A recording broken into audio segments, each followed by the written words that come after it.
Musician and producer will.i.am made a wearable computer. Seriously, he did. It's called a Pulse, and it's one of the worst things I've ever reviewed.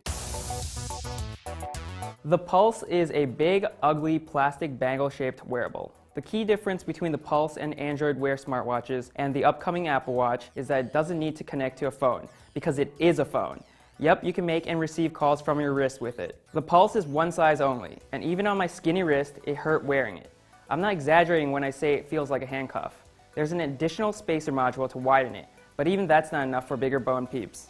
Navigating the Pulse is done through swipes on the 1.7-inch touchscreen, which, by the way, is not very bright.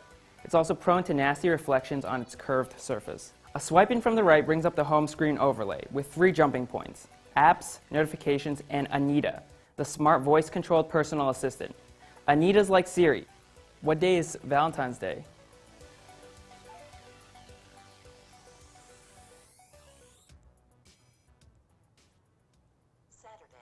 But without the clever personality.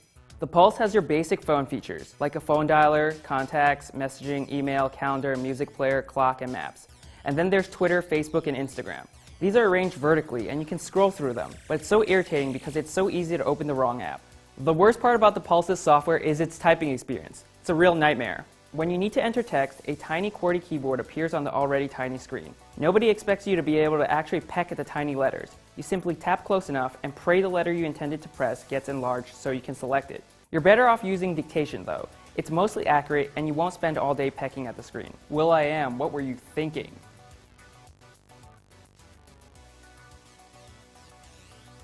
There are some good things about will.i.am Shackle. Anita's really good at answering questions, making and receiving calls is pretty decent, Instagram on your wrist is pretty cool, and you can pick from 94 ringtones.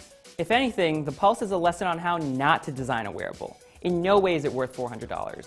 One thing to note is that you can't just go into a store and buy the Pulse. Similar to Google Glass's Explorer program, you have to be invited into the Make It Great program from Pulse's website.